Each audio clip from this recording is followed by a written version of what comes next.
Sim. Tá. 1, 2, 3. Marglete gravando. Bom, então vamos lá. Primeiro, obrigado, né, pessoal, pelo convite, em especial a Marinesa, ao Jordan, né?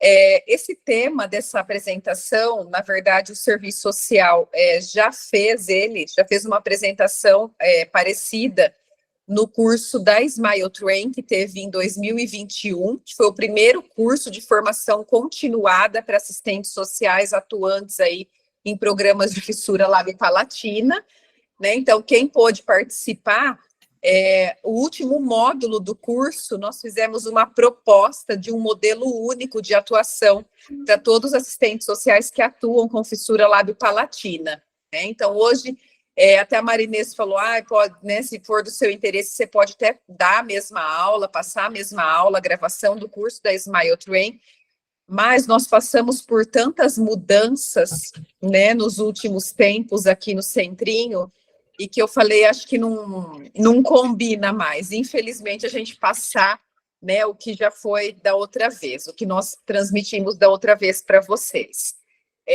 Hoje, o Centrinho, só para poder atualizá-los, né, nós estamos sob a gestão de uma organização social, a FAEPA, desde agosto do ano passado, e todos os funcionários, os 535 funcionários hoje da USP, que aqui atuam no HRAC, né, tanto com a fissura lábio-palatina quanto com a deficiência auditiva, permanecem executando seus trabalhos, mas sob esse novo modelo de gestão. Somado a isso, essa organização social já contratou aproximadamente 400 funcionários, né? Então, eles já estão quase que se igualando aí ao número de funcionários USP, e já tem um hospital geral implantado aqui no campus da USP Bauru, né? Então, o Centrinho hoje ele permanece na unidade 1, HRAC, naquele prédio convencional onde sempre esteve, e no prédião, que é aquele prédio que tem ao lado, está o Hospital das Clínicas. Ali sim, um hospital geral, com várias especialidades, né? A princípio, o que temos ali hoje é só enfermaria. Então, nós temos, no segundo andar, a divisão de saúde auditiva do Centrinho, do HRAC, o implante coclear, mas que no mês que vem já está vindo aqui para a unidade 1, estarão aqui conosco, junto com o Centrinho Fissura, né? No terceiro e no quinto andar, nós temos as clínicas médicas, que atende pacientes adultos acima de 18 anos, internados com N comorbidades, que não são a fissura lábio-palatina. No quarto andar, nós temos a enfermaria pediátrica, né, recebendo aí desde bebês até adolescentes de 17 anos e 11 meses, também com diferentes comorbidades. Sétimo andar é toda a parte administrativa e diretoria do HCB, do Hospital das Clínicas, e que também comanda hoje o Centrinho. E no oitavo andar estão as UTIs, as unidades de terapia intensiva adulto e também pediátrica, tá? Ali ficam as duas. E para os outros andares, sexto andar, né, já tem planejamento. Resumidamente, a partir do mês que vem, no máximo 2 meses, porque sabemos que dezembro é um mês já de recesso para a maioria dos lugares, né? Então a gente acredita que efetivamente vai funcionar a partir de janeiro. Tudo que for especialidade HRAC, Centrinho, estará na unidade 1, e as demais especialidades, então, na unidade 2. E por que eu falei, né, que hoje nem combina mais aquela aula de 2021 da Smile Train com o contexto atual? O serviço social hoje, ele está dividido, tá? Entre esse hospital geral, o Hospital das Clínicas e Centrinho. Então, antes nós tínhamos um número aí aproximado de 13 assistentes sociais atuando exclusivamente com fissura lábio-palatina. Nós estamos com a licença de um profissional esse ano todo, e que já saiu a aposentadoria dela, então provavelmente não volta mais.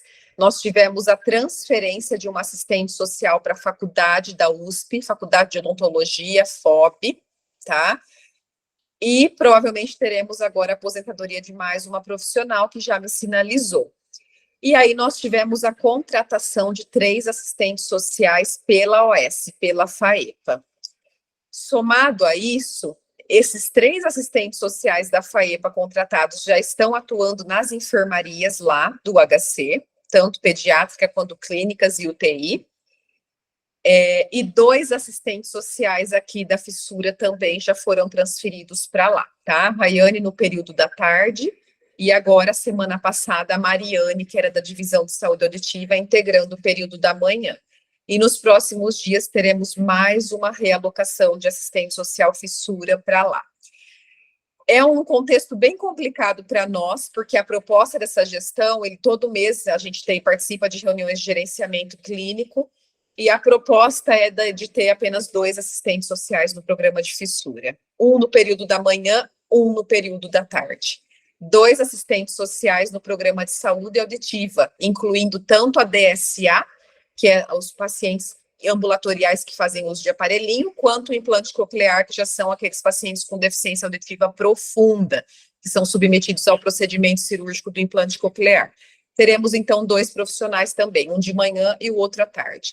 Todos os outros serão realocados no Hospital Geral, tá? Para atendimento nas enfermarias e também nos ambulatórios de especialidade. Teremos hemodiálise, cirurgia torácica, proctologia, ginecologia, endocrinologia. Já tem, né, médicos aqui atendendo no nosso ambulatório aqui do Centrinho, mas até então é uma ou outra demanda de serviço social que vem dessas especialidades para a gente acaba incorporando na agenda da Fissura lá do Palatina nossa, mas o interesse dessa gestão é que tenhamos assistentes sociais em todos esses ambulatórios e enfermarias, né? Então, assim, a Fissura contará com 2 assistentes sociais apenas nesse número que o Centrinho sempre teve da USP. Essa oportunidade que eu estou tendo de fala, gente, é até uma... Eu devo muito a Marinês, viu, Marinês? E até uma forma minha de justificativa, sabe? Porque eu acho que ninguém nesse mundo é insubstituível, né? A gente sempre escuta isso, mas eu acho que está para nascer um assistente social que chegue aos pés da Marinês numa gestão, né? A Marinês, ela teve um tempo, assim, de ouro aqui nesse hospital. Ela criou o serviço social que foi vitrine para esse Brasil todo, né? Que é um serviço social modelo, que deixou muitos frutos para a nossa sociedade, livros, artigos, participações em congressos, visitas técnicas, são N's os exemplos, e assim, eu só tive interesse em prestar esse concurso Marinês USP e estar aqui por assistir você, né, do lado de fora.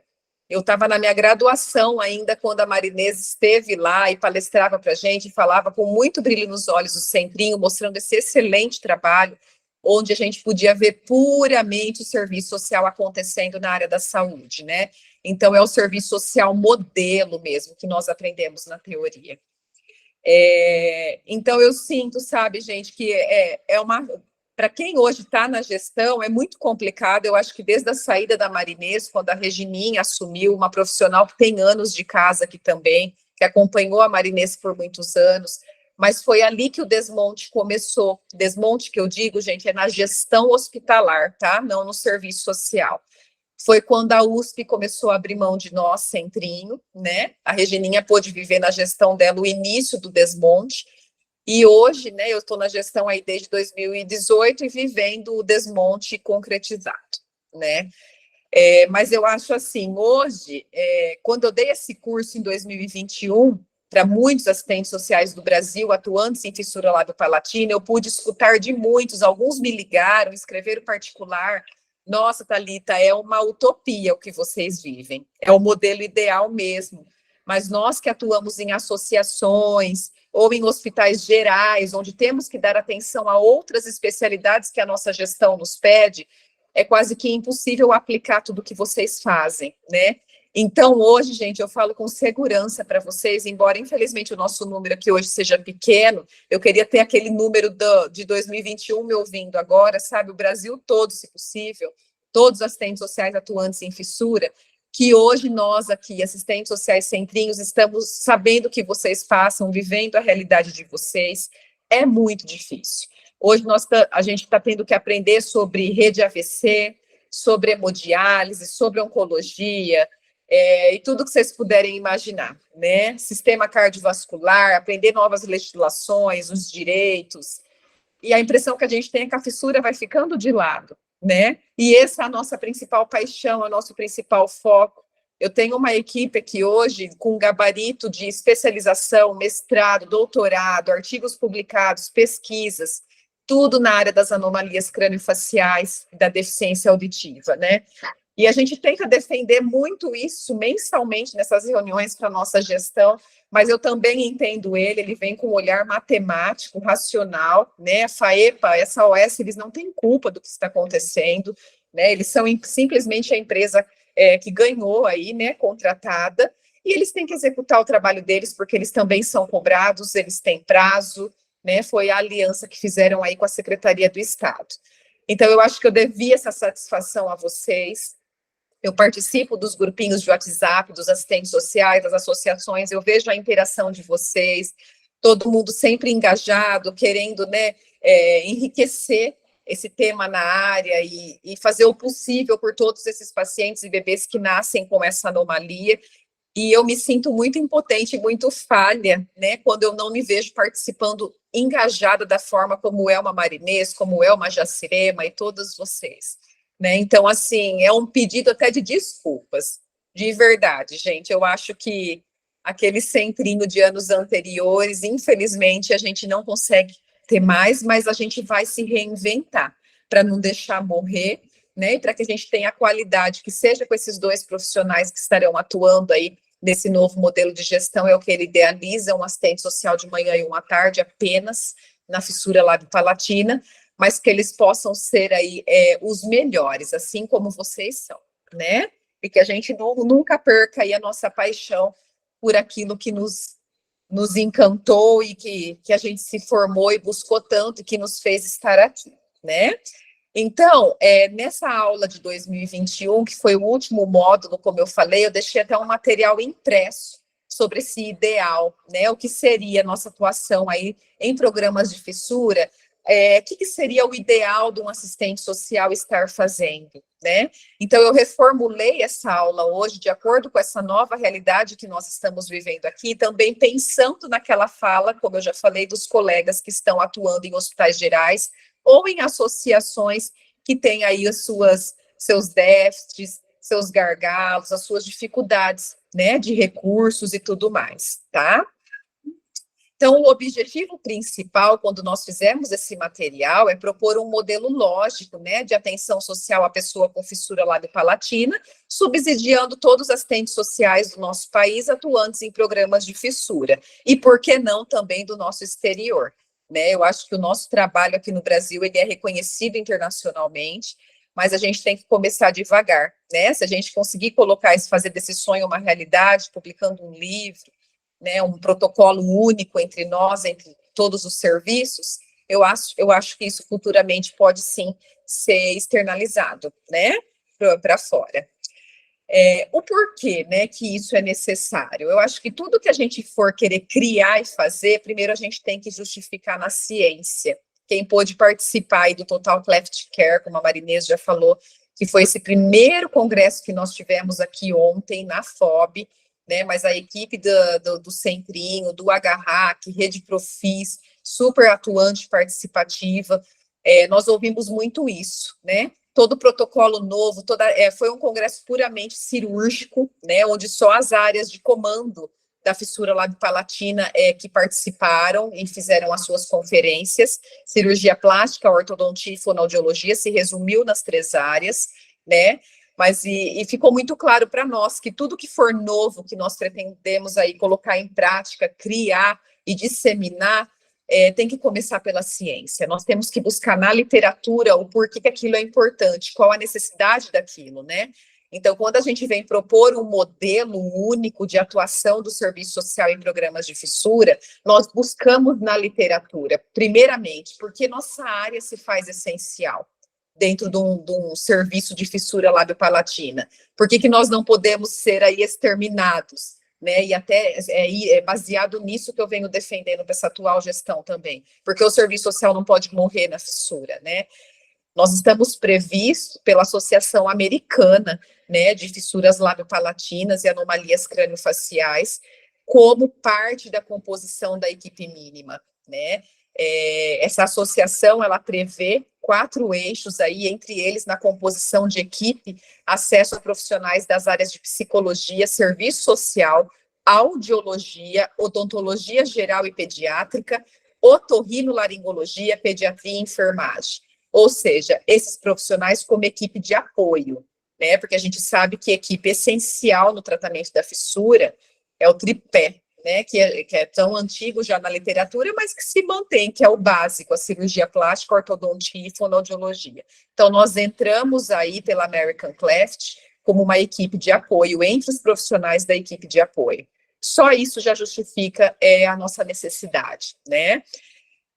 Quando eles citam no eixo também, American Cleft, a comunicação com o paciente e a família, né, no sentido de a gente poder propiciar um incentivo à participação do paciente e da família no seu processo de tratamento, um suporte às famílias na localização de recursos para a assistência necessária, a fim de atender às demandas de cada paciente. Aqui também o serviço social se encontra, né, que nós somos os profissionais que têm esse olhar da totalidade, que busca o além, né, o extra-muro hospitalar, o extra-serviço, e trabalha com os recursos aí da comunidade para que ele tenha acesso ao tratamento e também à continuidade, né.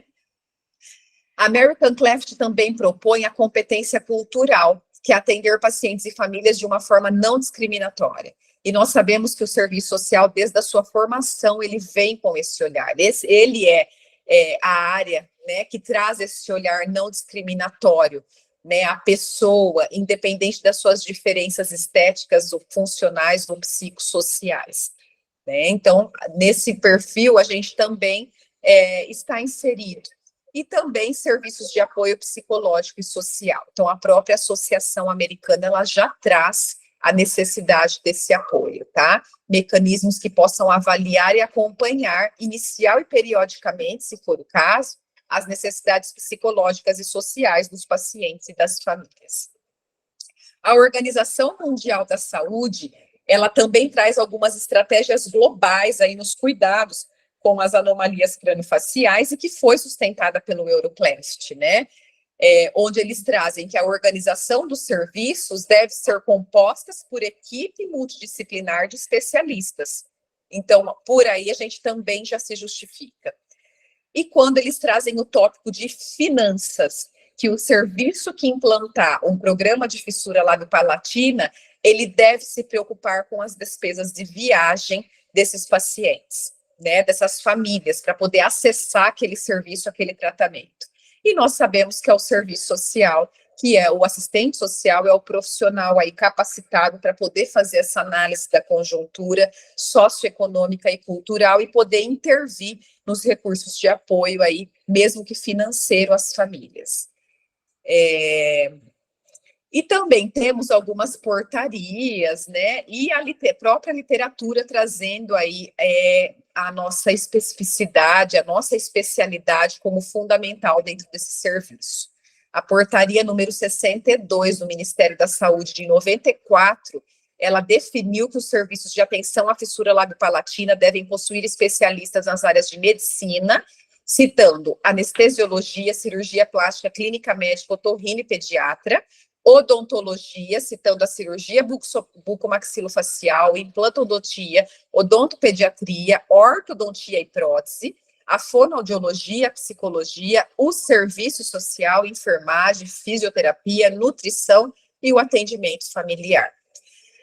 Aqui no HRAC nós temos também alguns dados, alguns achados da literatura e que vem se atualizando por meio daí dos nossos profissionais, das pesquisas de atualização e dos nossos alunos de pós-graduação, né, no qual citam também a importância do serviço social para promover a reabilitação social do paciente e sua família, favorecendo a assiduidade aos atendimentos e as dificuldades de ordem social e econômica para que sejam minimizadas. E também trago aí uma evidência da literatura de algo que seja externo e não só centrino, né, de uma instituição externa, da Universidade Federal da Bahia. Eles já trouxeram também a importância do serviço social no acolhimento e apoio social ao paciente e família de forma contínua, orientando sobre a obtenção de recursos financeiros, encaminhamentos para outros serviços da rede, a busca ativa de faltosos e a assiduidade às consultas e redução das dificuldades de inserção social. Aí tem um fluxograma também da American Cleft, né, da Associação Americana, na qual ela traz qual seria o modelo ideal de atendimento em programas de fissura lábio-palatina, né? Então, quando você tem o caso novo, primeiramente, um serviço de informação e agendamento para esse paciente chegar até o serviço de regulação, né? A primeira consulta desse paciente é ideal que ele seja atendido por um cirurgião plástico, dentista e fono, que é a equipe de diagnóstico, né? Aí é onde ele recebe o diagnóstico, orientação e o agendamento da primeira cirurgia, ou seja, nesse momento do diagnóstico, ele já tem que receber pelo menos o seu plano terapêutico de tratamento, né? Hoje, aqui no Centrinho, na nossa realidade, dificilmente o paciente já sai com o agendamento da sua primeira cirurgia. Até porque nós recebemos bebês de 20 dias de vida, 30 dias de vida, né? E nós sabemos aí que a cirurgia inicial, o protocolo que nós seguimos da queiloplastia é a partir dos 3 meses de idade, né? Mas ele tem que pelo menos ter a noção do diagnóstico fechado já por essa equipe, pelo tripé, e qual é a noção do seu tratamento, a família já tem que receber, de qual vai ser o tratamento para esse bebê, para essa criança, o plano de tratamento. E aí também são feitas documentações fotográficas, avaliação com a enfermagem, clínica geral e pediatria, né? Avaliação psicológica, odontológica, nutricional, serviço de genética e o serviço social. Então, o profissional, segundo a American Cleft, uma associação americana, ele já tem que entrar desde o atendimento ao caso novo, né, a competência da nossa área, tá, dos assistentes sociais. Depois, o tratamento em si da fissura, quando é só lábio, né, a primeira cirurgia feita aos 3 meses, a queiloplastia, quando tem uma fissura pré-forame, só com envolvimento de lábio, né, depois as consultas ambulatoriais com pediatra e odontopediatria para um acompanhamento ambulatorial, e com 6 meses de idade, o ideal, segundo esse fluxograma. Desculpa, é que eu vi alguém colocando que não está conseguindo acessar, eu achei que era meu áudio. Se vocês não me ouvirem, vocês falam, viu? Segundo esse fluxograma, que seja feita uma reavaliação para o cirurgião plástico aos 6 anos de idade, para que já tenha um planejamento da queiloplastia secundária, quando indicada, se necessário, tá? E, por fim, a finalização do tratamento e a alta do serviço especializado. Isso quando se fala de queiloplastia, tá?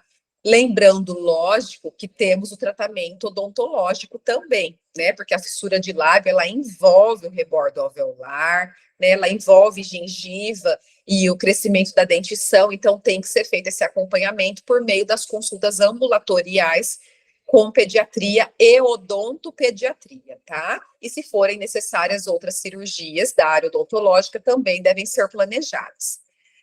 Quando eu tenho a fissura que envolve lábio e palato, e que aqui a Associação Americana chama de fissura lábio-palatina, e nós chamamos aqui no Centrinho de pré-forame e pós-forame, que é envolvimento de lábio e palato, ou a transforame, que é quando envolve os dois, né? A primeira cirurgia também aos 3 meses, a queiloplastia, depois as consultas ambulatoriais também com pediatria e odontopediatria. Quando o bebezinho tiver os 12 meses de idade, por volta de 1 aninho, né, é feita a palatoplastia, correção do céu da boca, do lábio. Aí inicia-se o acompanhamento fonoaudiológico e avaliação audiométrica, que é a avaliação da fala e de comprometimentos de tuba auditiva, para ver se essa criança pode ter desenvolvido qualquer tipo de perda auditiva pelo acúmulo de secreção que pode ter juntado nessa tuba auditiva quando esse palato ainda estava aberto, né? Por isso que desde bebezinho, desde a primeira chegada, até a questão de posição de amamentação aos pais, tudo isso é orientado pela equipe de nutrição e enfermagem, evitando uma perda audiológica futura, né? Então, também é feito, além do acompanhamento odontológico, quando eu tenho a fissura trans, ou como a Associação Americana chama, lábio-palatina, que é lábio e palato, eu tenho o acompanhamento, além do odontológico, o fonoaudiológico, tá? E com 6 anos também, uma reavaliação com o cirurgião plástico, fonoaudiológico e com o fonoaudiólogo, e já posso iniciar uma ortodontia preventiva, tá? Para ver se vai ser necessário o uso de aparelhos, cirurgia bucomaxilo, né? Já numa idade mais avançada. E fora isso, eles colocam como ideal o acompanhamento periódico, né? Pela enfermagem, psico, serviço social, clínica médica, fono, toda a equipe multidisciplinar. As cirurgias plásticas secundárias com idade ideal, né? A ortodontia pré e pós-enxerto ósseo, o enxerto ósseo alveolar, que é um tipo de cirurgia na gengiva acontecendo entre os 9 e 12 anos, eles colocam como ideal. A rinoplastia, que é a cirurgia de nariz, de 15 a 16 anos, né, que é quando aí as evidências da literatura na área da cirurgia plástica colocam como o período ideal, né, para o crescimento facial completo, e é onde já é ideal que você faça qualquer procedimento no nariz. Antes desse período, pode ser um procedimento desnecessário, que às vezes você vai corrigir nariz e a face desse adolescente ainda está mudando, dessa criança está mudando, né? Então, para não ser uma cirurgia perdida ou descartável, idade ideal de 15 a 16 anos. Por fim, a cirurgia ortognática, que aqui, quando nós recebemos pacientes nessa etapa, a gente sempre motiva eles, né? Que bom que você chegou aqui, daqui para a final, etapa final do tratamento, né? E, por fim, a finalização do tratamento com a alta do serviço. E aí, então, essa proposta, né, do nosso modelo aí de atendimento em programas de fissura, ela tem como público-alvo o paciente, a sua família, os nossos serviços parceiros e o território de origem. O serviço social não trabalha sozinho em lugar nenhum, né?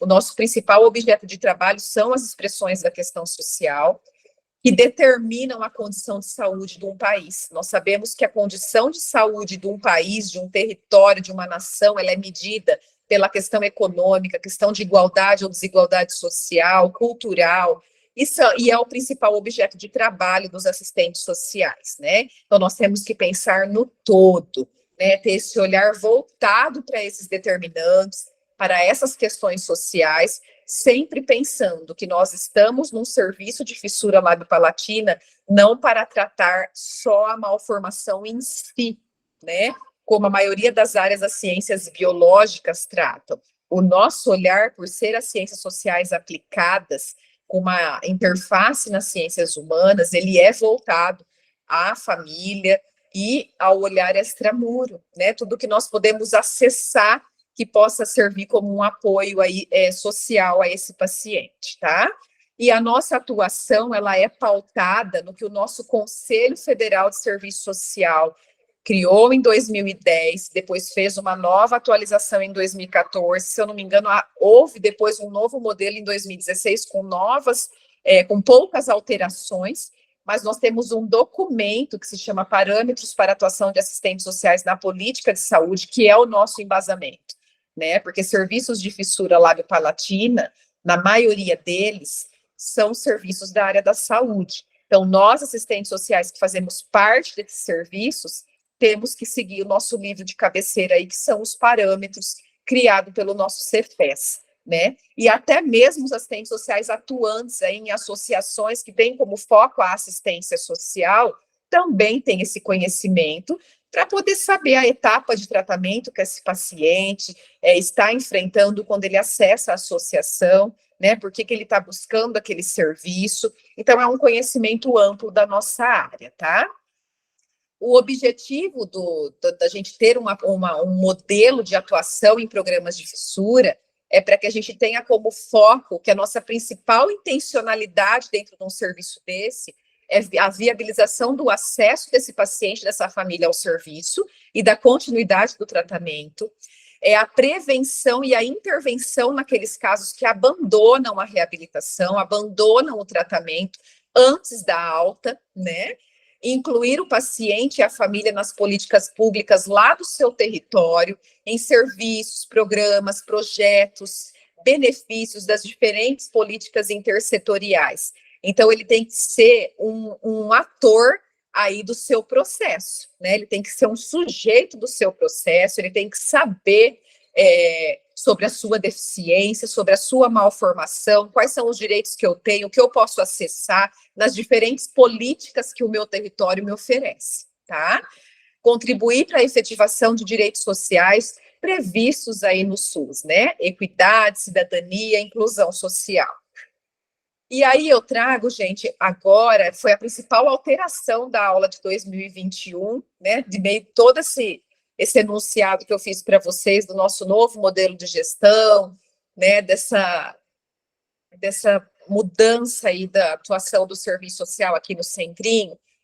Eu coloquei como o que seria essencial, baseado nessa introdução que eu passei para vocês, né? Do que a nossa literatura, do que existe hoje de protocolo, do que o Euroclast, a Associação Americana de Atendimento e Cuidados aí das Anomalias Craniofaciais, do que eles preveem como ideal em serviços de fissura. Então, o que seria ideal que um assistente social fizesse nesse serviço? Pelo menos, né? Se que a gente possa conseguir dar uma assistência a esses programas.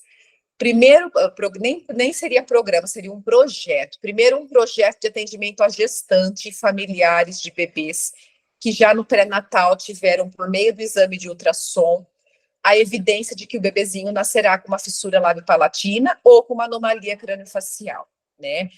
De que forma que o assistente social pode intervir nisso, né? Talvez ter um projetinho dentro da sua instituição ou da sua associação para que você possa contribuir com a equipe que ali atende no processo de orientação social, né, sobre o que essa família vai enfrentar a partir do nascimento, né? Então, contribuir nesse processo de acolhimento e escuta dessa família, que para eles é tudo novo, né?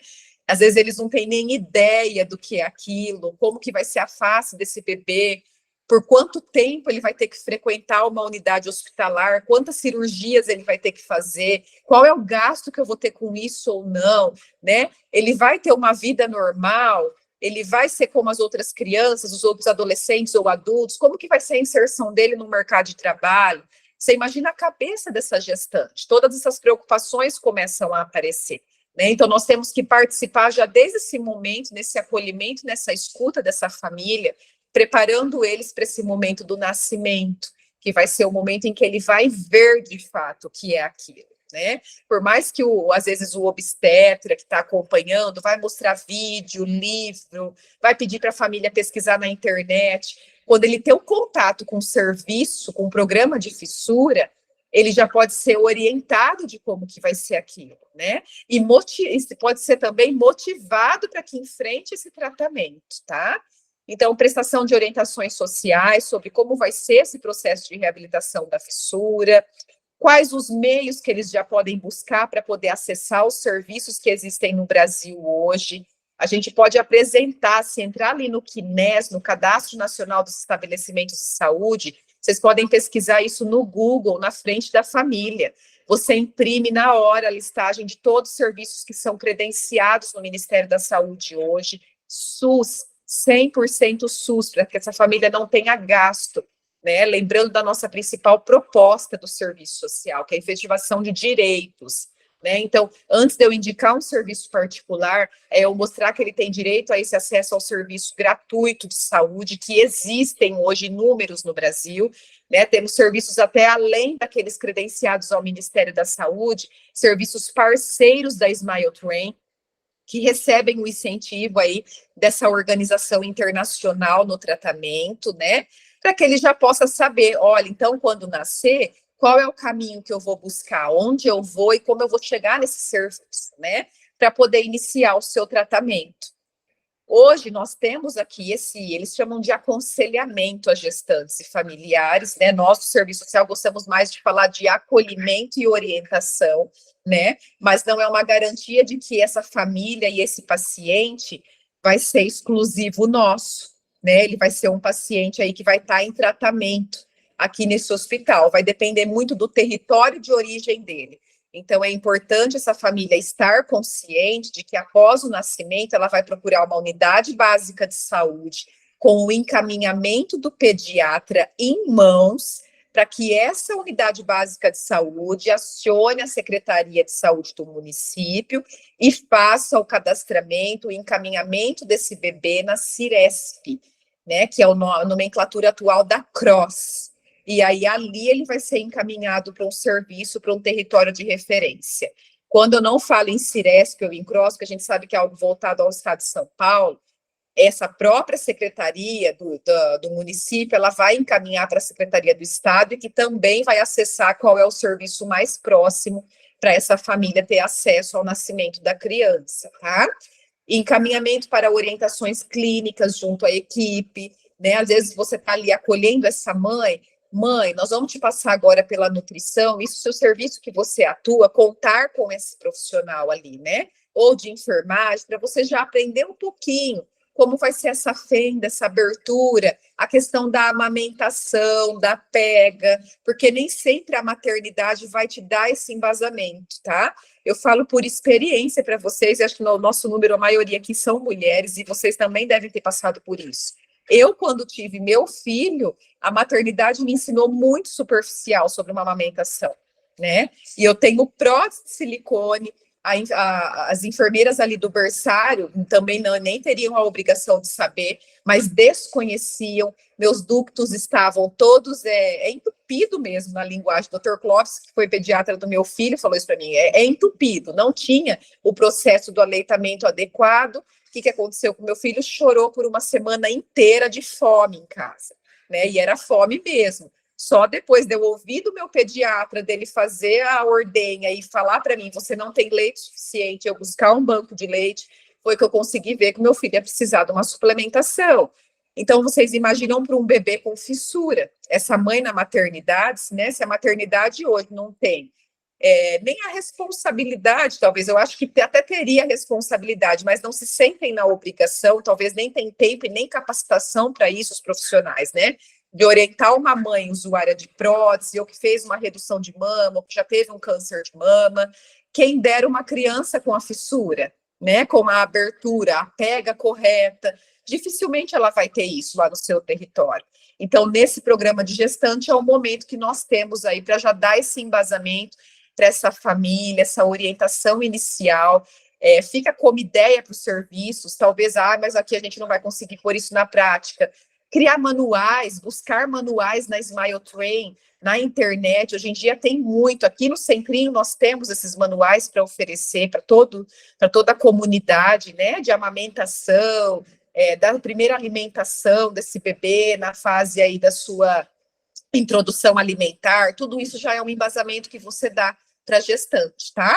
E aí intervir junto às secretarias também. Às vezes aquela família já vai te trazer a dificuldade do território dela.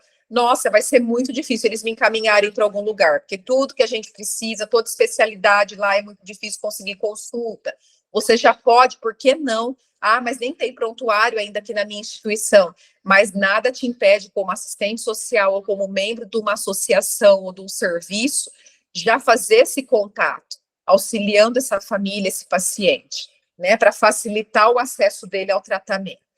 E aí eu trago como evidência científica o que a própria literatura nos traz da importância de você ter um projeto voltado à gestante e a familiares, assim, né?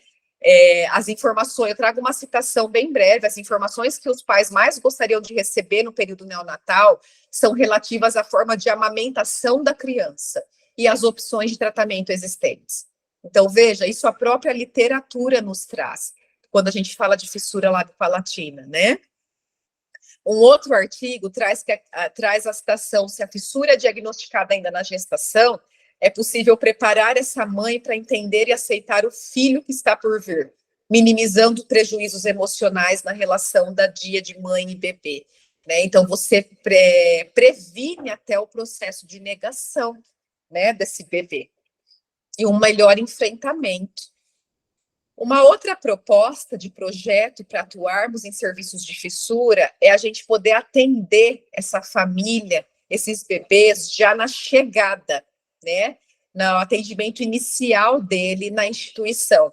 Então, já nasceu, confirmou o diagnóstico, o pediatra fez o encaminhamento, a família fez o caminho bonitinho, foi na UBS, buscou o serviço de regulação, chegou, foi agendado no serviço, o primeiro dia dele lá. O que seria interessante para um assistente social fazer? receber esses pacientes por meio de uma ação coletiva, né? Qual é o objetivo da gente recebê-los assim? É dinamizar esse acolhimento, proporcionar uma troca de experiência entre eles. Às vezes você vai ter só 2 casos novos chegando, por exemplo. Eu atuo no hospital e por dia a gente vai receber 2 bebês. Ou hoje, a nossa realidade aqui no Centrinho, só para vocês terem como exemplo, a gente só recebe de terça e quinta. Terça-feira, 5 bebês, quinta-feira, 3 bebês.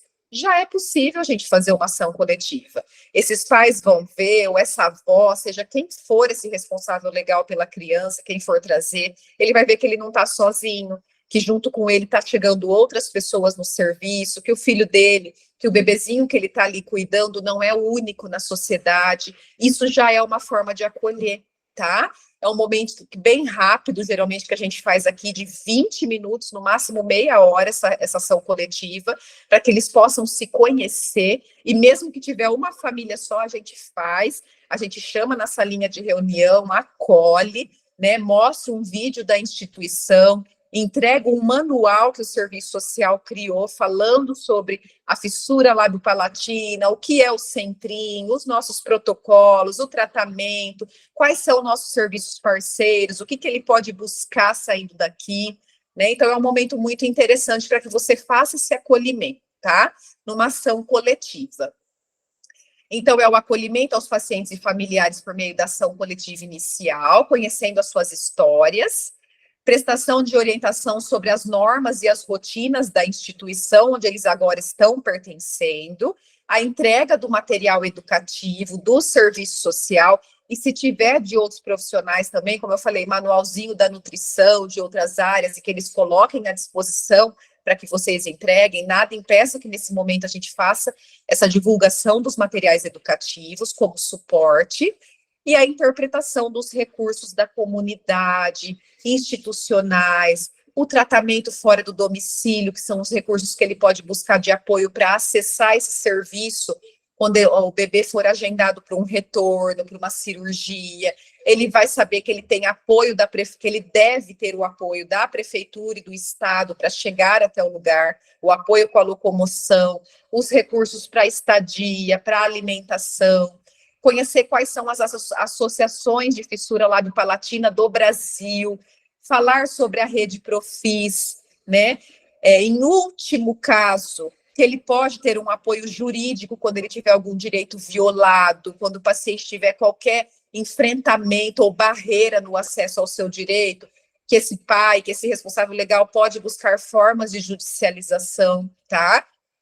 Entre outros, né? Tudo para que a gente possa viabilizar da melhor qualidade possível o acesso dessa família ao tratamento e a continuidade, como um direito de cidadania, né? E também trazemos evidências científicas falando da importância de você ter esse projeto, essa ação dentro da instituição. Diante de tempos sombrios, cada vez mais se faz necessário apostar no coletivo como formas de intervenção, as ações coletivas, né? Nas estratégias de fortalecimento da mobilização e da participação dos usuários, onde grupos educativos podem ser estratégicos nesse processo. Muitas vezes essa família vai trazer coisas ali no grupo que talvez se ela tivesse só com você na sala, no atendimento com o serviço social, né, ou com qualquer outro profissional da associação, talvez ele não traria, mas ali naquele momento, como ele se sente tão acolhido e vendo uma outra família compartilhando seus problemas, as suas experiências, é o momento onde ele sente que ele está fortalecido para participar, para também se mobilizar, tá? Um outro artigo traz que a comunicação em saúde, ela deve se propor não somente a transmitir informação, mas ouvir questionamentos, esclarecer dúvidas, alinhar expectativas dos envolvidos no cuidado, e a importância da comunicação empática, em que a equipe se dispõe a acolher e compreender as angústias da família acerca da situação, para que seja oferecido o melhor cuidado possível, de tal forma que as intervenções realizadas pela equipe também tenham como objetivo a promoção de uma efetiva comunicação entre a equipe, o paciente e a família. Então, é um momento muito rico, onde você quebra aquela barreira. Eu de um lado da mesa e o paciente do outro, né? É um momento de acolhimento mesmo, de uma comunicação efetiva em saúde. O atendimento inicial individual, depois desse momento, então atendi lá a gestante, aí chegou no serviço, fizemos um acolhimento coletivo, agora sim eu posso atender individualmente, né? Como foco principal, para que você possa contribuir no processo da orientação individual desse paciente, dessa família, de acordo com a realidade que ele vai te apresentar.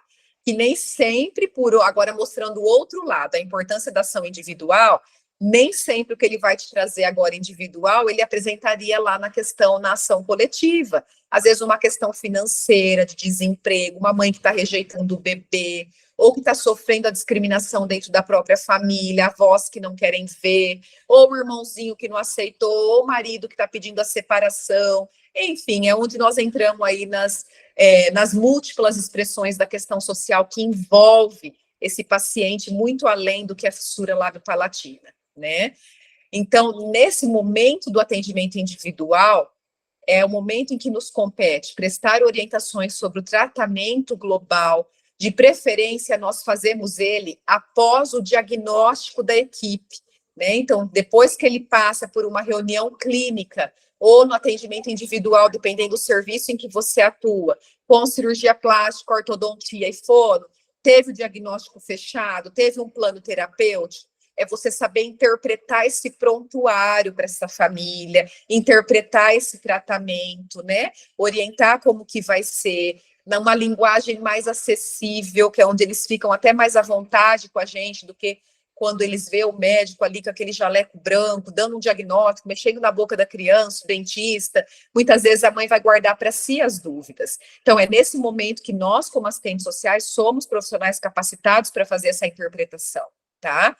E também sobre os recursos de apoio dessa família. A gente vai conseguir conhecer e entender melhor sobre a região de origem dela, o que ele já conhece a respeito, como que funcionam as unidades básicas de saúde lá do território, se tem conselhos de direito, se tem associação, quais são os serviços de apoio, para a gente poder orientar, né?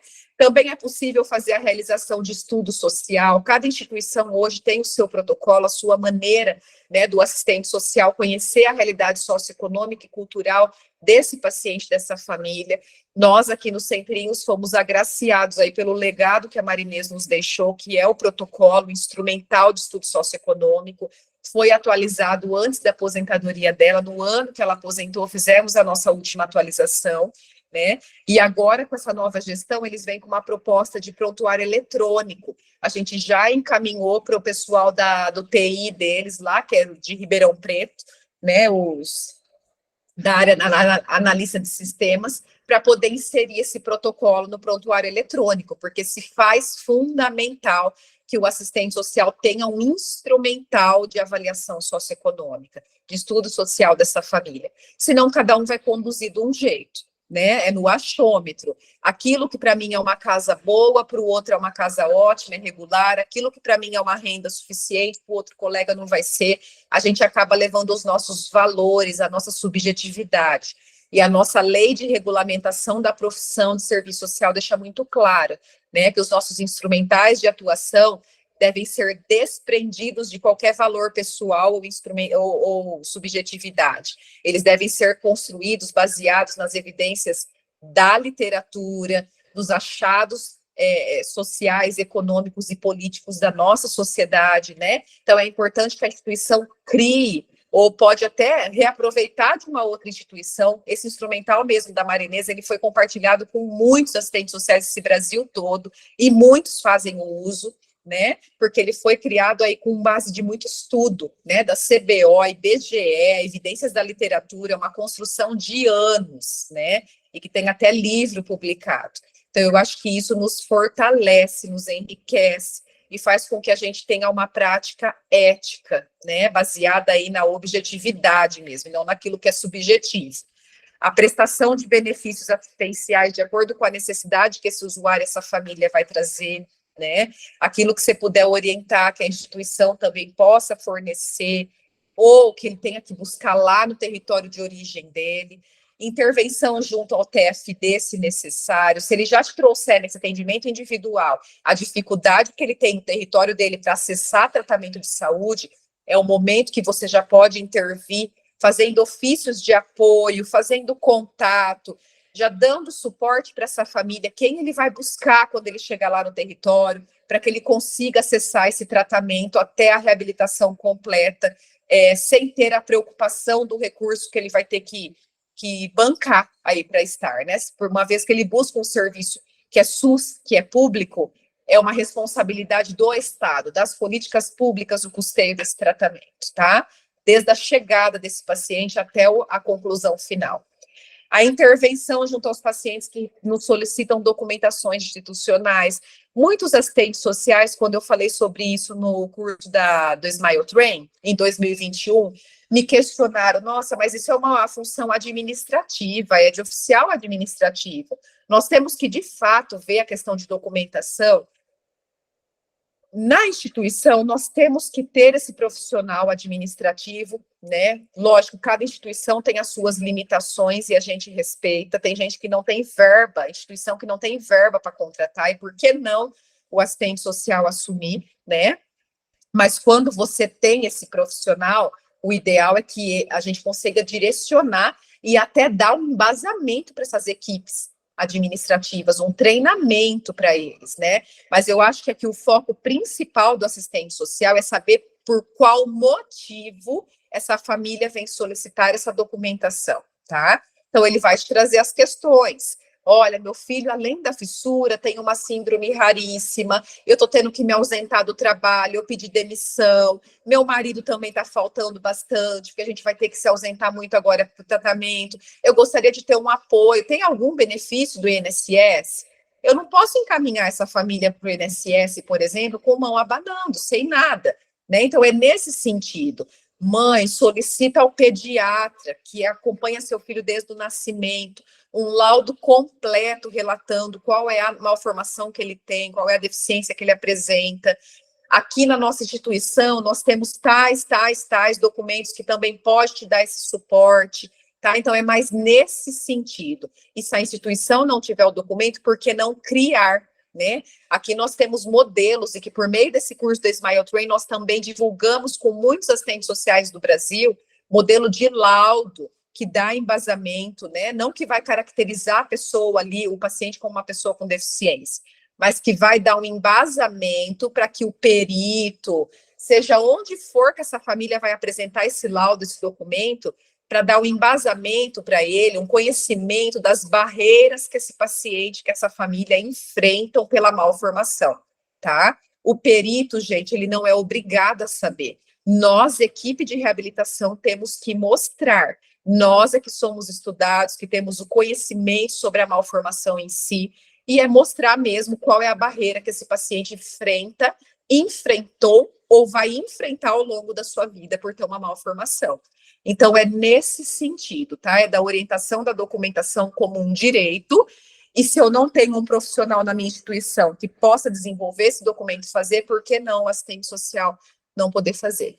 Hoje, por exemplo, nós aqui do Serviço Social não temos oficial administrativo, não temos uma secretaria. Já solicitamos para a nova gestão, tá? Porque todo tipo de documentação hoje que tenha um caráter social, que o assistente social, né, tenha que mostrar o olhar social, somos nós quem fazemos, tá? Agora, laudo é uma construção de equipe multidisciplinar, é passado por vários profissionais, esse paciente, quando ele faz a solicitação, ele é avaliado, é um documento único, mas assinado por vários profissionais e com o parecer de vários profissionais, né? Mas tem relatório de tratamento, tem vários outros documentos que a instituição pode oferecer como um suporte mesmo para esse paciente, para essa família acessar seus direitos, tá? Articulação com a equipe para esclarecimentos e providências. Nesse momento do atendimento individual, principalmente quando o assistente social atende após a equipe clínica, após ter fechado o diagnóstico e traçado o melhor plano terapêutico, eu consigo até mesmo articular melhor com a equipe assim, ó, esse bebê, por exemplo, está com 2 anos e 10 meses. Eu já vi que você pediu aquilo aqui, ele chegou para nós tardio, com 2 anos e 10 meses, um exemplo, tá? Hoje ele é um caso novo, fechou o diagnóstico. Eu vi que você já indicou a primeira cirurgia plástica Keilo com 3 aninhos. A central de agendamento está com vaga para essa semana que vem, para um agendamento extra. Será que nós podemos já encaixar esse paciente, essa família, numa rotina pré-operatória? Então, nos compete a nós, assistentes sociais, eu estou falando numa realidade hospitalar, tá? Para quem atua em serviços onde são feitas as cirurgias corretivas e tudo mais. Nos compete, sim, essa articulação com a equipe para facilitar a vida desse usuário, tá? E para agilizar esse processo de reabilitação, entre outras questões. Ou, por exemplo, um paciente lá de Rondônia, Tocantins, Acre, isso eu estou falando da nossa realidade Bauru, tá? Interior do estado de São Paulo. Um paciente desse que o cirurgião plástico ou o dentista não conseguiu avaliar agora num caso novo e está pedindo um retorno daqui 1 mês, daqui 20 dias. Nós, assistentes sociais, sabemos da dificuldade que essa família vai ter nesse trajeto para conseguir um TFD, para estar aqui dentro de 1 mês, tá? Então, esse é o momento que eu tenho que levantar da minha mesa, de fato, pegar esse prontuário, se ele for manual, ou que seja eletrônico, e ir lá na sala do médico, do dentista, seja quem for o profissional, e fazer essa discussão, né? E trazer para ele essa realidade social. E muitas vezes ele não conhece, ou ele nem se atentou de onde o paciente é e se ele vai conseguir chegar em tão pouco tempo, tá? Então, o atendimento individual, gente, já na primeira chegada do paciente, ele se faz fundamental nessa questão, tá? De você conseguir ter esse olhar bem aproximado com a realidade socioeconômica e cultural dessa família e dar um suporte para o tratamento e para a própria equipe, para o acesso a direitos sociais.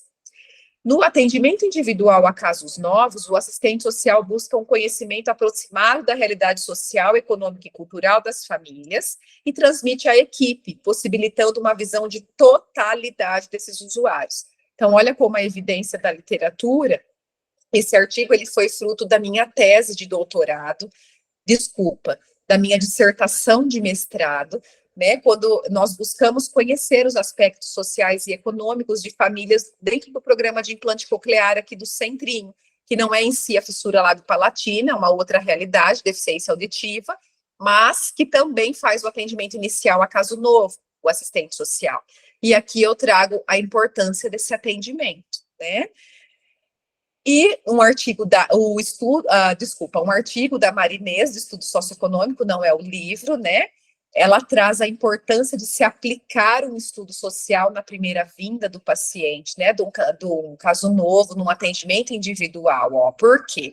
A metodologia do estudo social, ela visa instrumentalizar assistentes sociais para o conhecimento das condições de vida desses usuários, implementando programas e serviços, bem como traçar o perfil dos sujeitos de amostras. Então, ela traz um olhar além nessa publicação dela. Além de você facilitar a vida desse usuário, facilitar a implantação de programas e serviços dentro da instituição, você também vai dar um embasamento para as evidências científicas, para fins de pesquisas dentro da própria instituição. E é algo que a nossa própria lei de regulamentação da profissão também prevê. Além da assistência aos usuários, nós também temos que prever o ensino e a pesquisa. É uma competência do serviço social, né?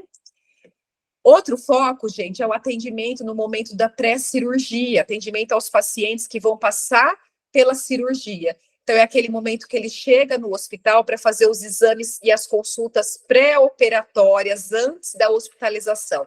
Então, chegou o momento da primeira cirurgia, ou mesmo da cirurgia secundária, né? Chegou a vaga dele, cirúrgica, ele foi agendado, ele está ali. É o momento ideal para o assistente social atender as demandas desse paciente, dessa família, acolhendo a expectativa deles, que às vezes vem com uma expectativa irreal daquela cirurgia, tá? Vai falar, mas isso é mais para psicologia. Não, o acolhimento e a escuta também é uma competência nossa. E colocar o pé deles no chão, isso numa terminologia bem assim, porque às vezes ele vem idealizando, tem pacientes que traz o nariz em revista, ou na tela do celular, porque ele viu a modelo que tem e ele fala para o cirurgião, eu quero a minha cirurgia de nariz exatamente assim, eu quero que fique desse jeito, né? Então, esse momento do atendimento antes da cirurgia, nessa vinda que ele já vem para fazer a internação, é essencial para que a gente escute essas expectativas, acolha, né, e preste as orientações necessárias, junto com o cirurgião plástico, com a psicologia, com a enfermagem, com os demais profissionais, né? e que a gente também possa orientar os protocolos do hospital relacionados ao período da internação e aquela etapa de tratamento. Por que eu falo sobre isso? Tem paciente que vem para fazer uma cirurgia que ele vai ter 24 horas de internação e ele deixa acordado com o transporte lá do município para vir pegar ele daqui uma semana, por exemplo. Ah, mas o meu transporte não vai vir. Ou ele vem com a passagem já comprada para dali 3 ou 4 dias. Principalmente hoje, que nós estamos dentro de uma unidade hospitalar, hospital geral, onde leitos são competidos, né, com outras especialidades. Eu saio paciente da fissura, eu vou receber ali um paciente com outra comorbidade. Então, eu tenho que ter essa agilidade na liberação do leito. Quando eu falo de protocolo institucional, tempo de internação, tempo que ele vai ter que desocupar esse leito, o retorno que ele vai ter pós-cirúrgico, daqui 7 dias seu médico vai querer te ver, o ponto que você vai sair da cirurgia tem que ser tirado aqui, ou pode ser tirado na sua cidade.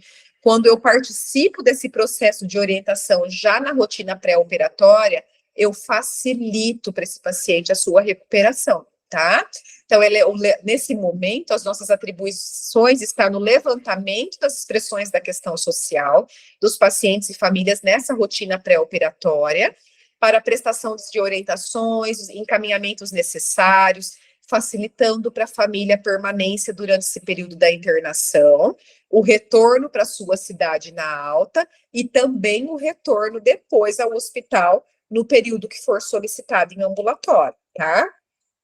A escuta e o acolhimento às expectativas com a cirurgia, como eu já falei, a articulação com a equipe clínica, a sessão de agendamento para providências pertinentes e esclarecimento de dúvidas ou dificuldades na operacionalização do plano de tratamento. O que entra aqui? Um exemplo, a ortognática. O paciente que vem hoje para fazer uma ortognática dentro de um serviço de fissura lábio-palatina, ele tem todo um protocolo pré-operatório de ambulatório. Ele passa por fisiologia, ele passa por determinados exames, e que nem sempre é possível eu agendar todos no mesmo dia. Seria muito bom se a cirurgia dele for dia 21, eu conseguir agendar ele para vir fazer tudo isso dia 20, resolve a vida dele, já passa no anestesista, dia 21 faz a cirurgia, em 48 horas está de alta indo para casa. Mas, infelizmente, na prática, nós sabemos das limitações dos nossos serviços. Cada profissional trabalha com uma agenda, eu tenho que contar com a falta de profissional, tudo isso tendo um olhar para a sessão de agendamento do hospital, do serviço, tá? Então, o assistente social é o profissional que, quando recebe essa família, ele vai ver o contexto social, as dificuldades financeiras dessa família para permanecer, né, no município, dificuldade de locomoção, de hospedagem, e eu posso articular melhor com a equipe, com a central. Olha, eu vi aqui que você agendou o exame de sangue para hoje, vai passar com o ortodontista ou com o cirurgião amanhã, e depois só no outro dia, no período da tarde, na fisiologia. É um exemplo, tá? Será que a gente não consegue fazer um encaixe para que hoje ele já faça o exame de sangue, a fisiologia, e só fique o cirurgião para amanhã, junto com o anestesista? Então, diariamente, o assistente social atuante na fissura aqui, gente, no centrinho, recebe essas demandas, diariamente, tá? Dos pacientes em rotina pré-operatória, e mostra a importância do nosso trabalho. É um trabalho cansativo, né? Porque você sai de um profissional, vai para o outro, é a negociação que nós falamos, né? Mas é um trabalho de mediação que está previsto dentro da nossa profissão. A mediação entre o usuário do serviço e a equipe de reabilitação, né? Uma vez que nós temos esse olhar da totalidade e buscamos aí facilitar o acesso desse paciente ao tratamento, nos compete, né? Ter esse olhar além do que a equipe clínica muitas vezes tem, tá? Quando a situação é cirúrgica, os pais vivenciam condições de risco operatório, elevando ansiedade e estresse. Os ajustes fisiológicos extrapolam o âmbito do sistema nervoso autônomo e atingem o sistema endócrino e imunitário. A intervenção cirúrgica é um evento imposto pela necessidade, que exige um processo de enfrentamento em resposta ao estresse experimentado.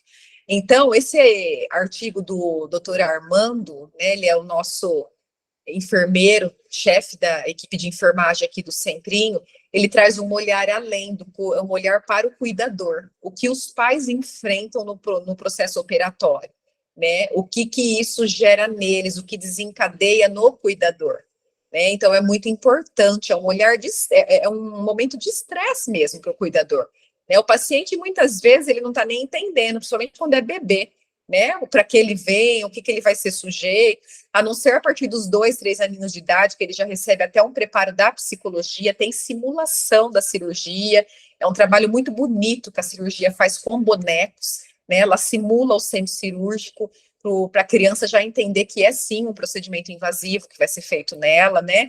Mas quando é bebê, muitas vezes ele nem entende, né? Ou quando é o jovem, o adulto, às vezes está tão ansioso para ter aquele resultado logo, para passar por aquilo logo, e o cuidador está sofrendo, né? Com todo esse estresse que é experimentado. Então, olha a importância da gente ter esse atendimento às expectativas, ao acolhimento nessa rotina pré-operatória, tá? Um outro artigo traz que a falta de orientação sobre a cirurgia pode causar prejuízo ao paciente, aumentar seu sofrimento, o que demonstra a importância das informações pelos profissionais de saúde, proporcionando confiança no que se refere à realização do tratamento com sucesso.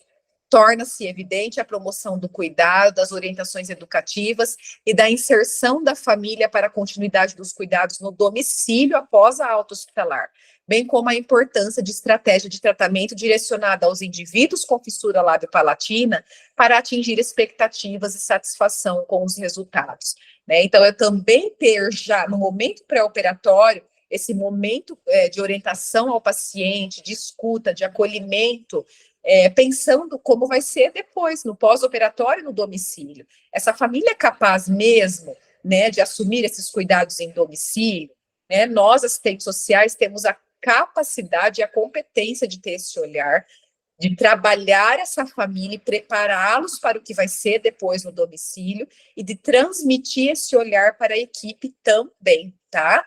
Muitas vezes nós recebemos mães ou pais que não têm bagagem emocional ou social para enfrentar um processo operatório, tá? E aí é o momento que nós temos que trabalhar essa família e acionar a rede de apoio. Avós, tios, madrinhas, seja quem for.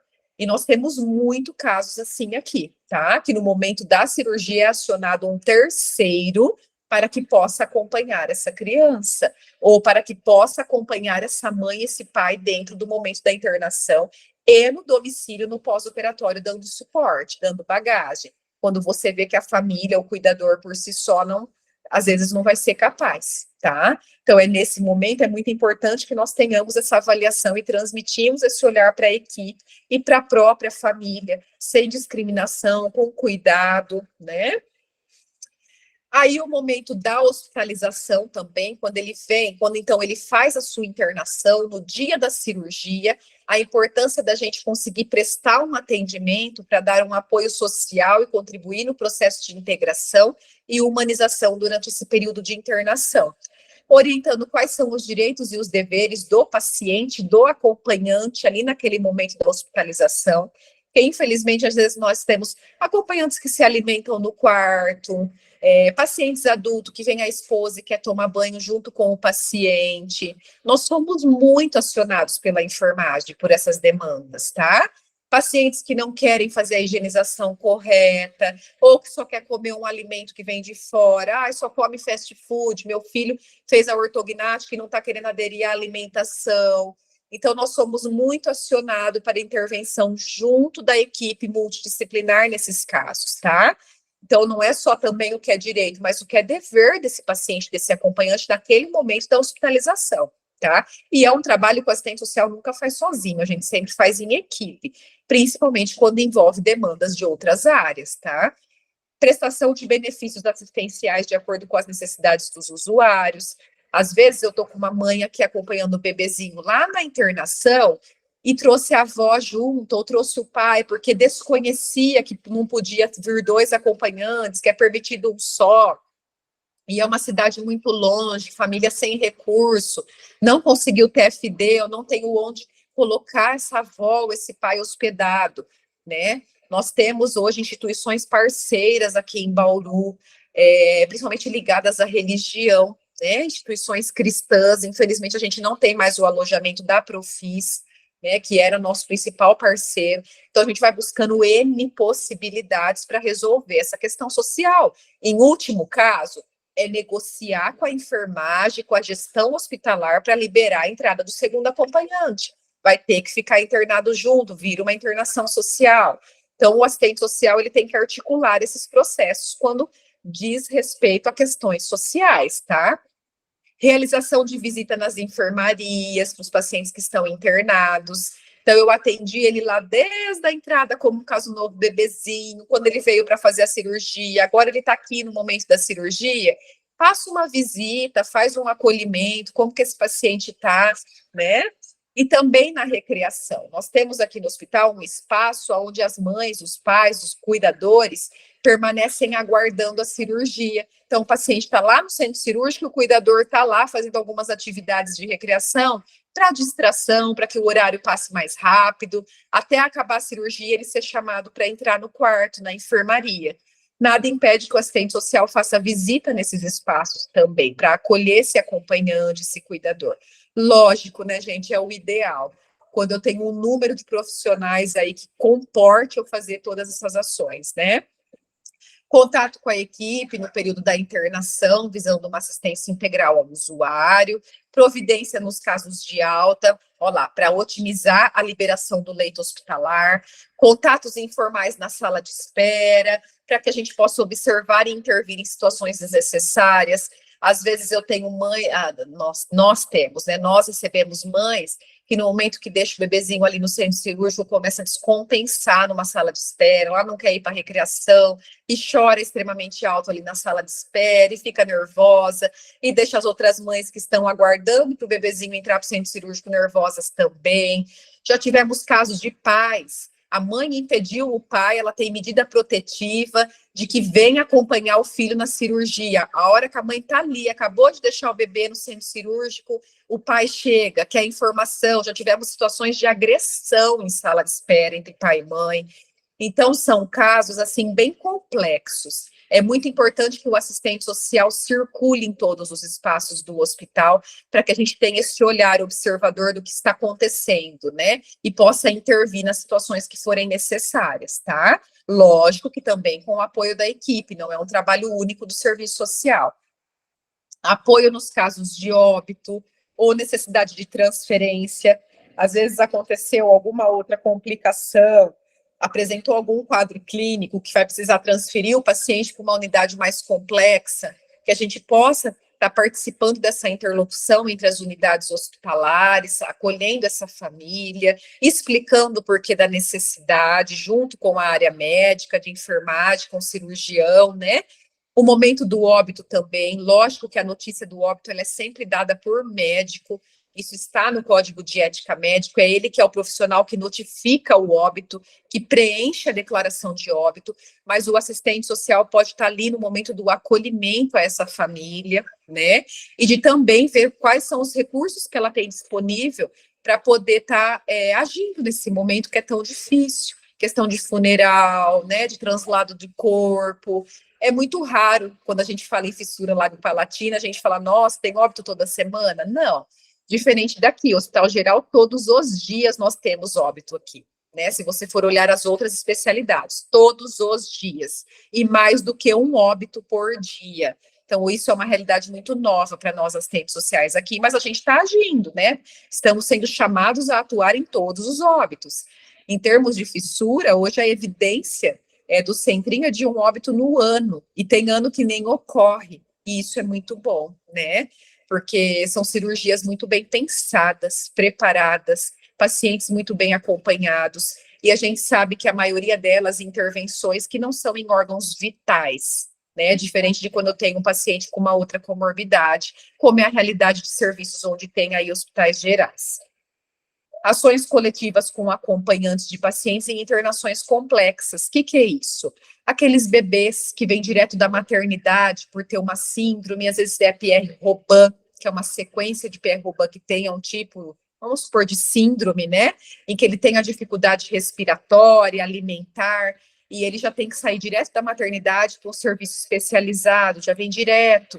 Essa mãe já vem de um cansaço desde o seu parto e fica aqui dias, né, até definir a conduta que vai ser feita para essa criança ir embora para casa com segurança. Então, fica como ideia aí, né, para os assistentes sociais, o planejamento de ações coletivas com esses acompanhantes, com essas mães, com esses cuidadores, né, para deixar mais leve esse momento da internação prolongada, né. No contexto da hospitalização, o assistente social prioriza o atendimento humanizado, esclarecendo dúvidas e anseios, como também presta atendimento aos familiares quando estes trazem suas dores, suas queixas, seus medos. Dessa forma, o assistente social se faz necessário no âmbito hospitalar, no sentido de garantir o bem-estar do paciente e seus familiares. E a Maria Lúcia Martinelli também traz o trabalho dos assistentes sociais no contexto hospitalar, como captar as diferenças sociais, as necessidades dos usuários e também as suas capacidades que podem ser desenvolvidas tanto no contexto hospitalar, quanto em sua própria comunidade, por meio de redes de apoio, que é fundamental para a proteção e autonomia. E, por fim, a gente acompanhar esses pacientes aí em todas as outras etapas do tratamento, se possível.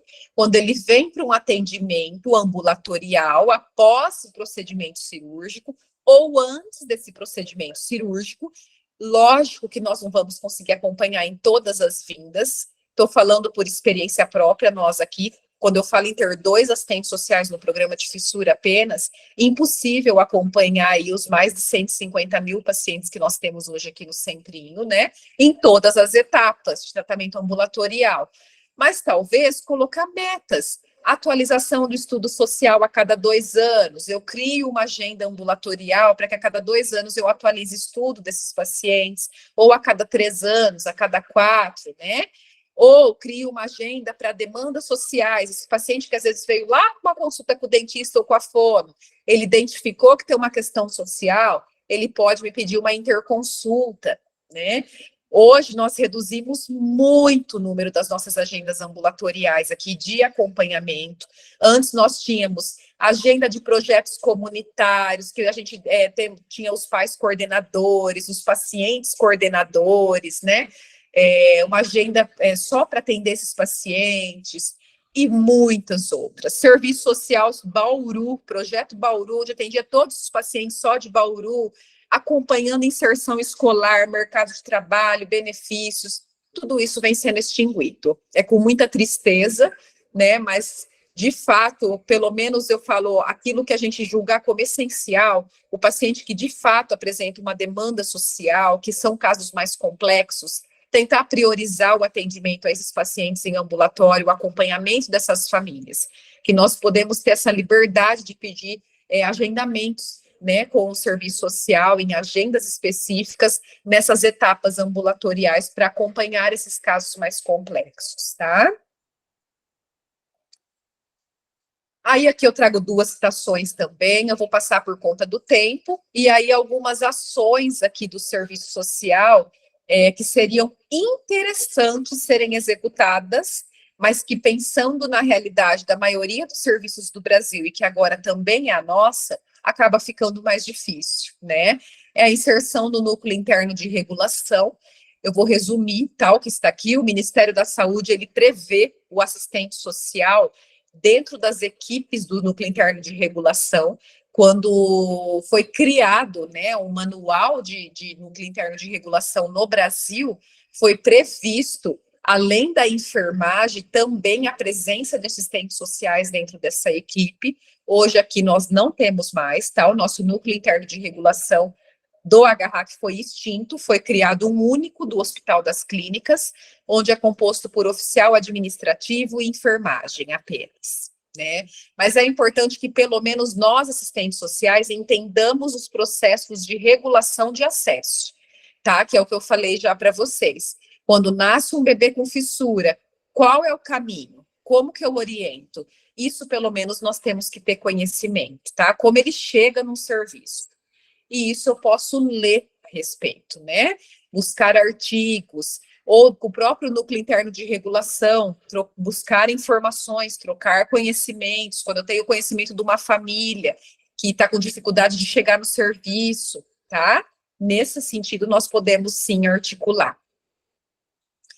Aqui, essa evidência que eu trago da literatura é o próprio Manual de Implantação dos MIRs, tá? Do Ministério da Saúde de 2017. Vocês podem acessar até no Google, onde ele prevê o médico, horizontal diarista, enfermeiro diarista e assistente social, tá? E um funcionamento de 24 horas do núcleo interno de regulação dentro de cada unidade hospitalar.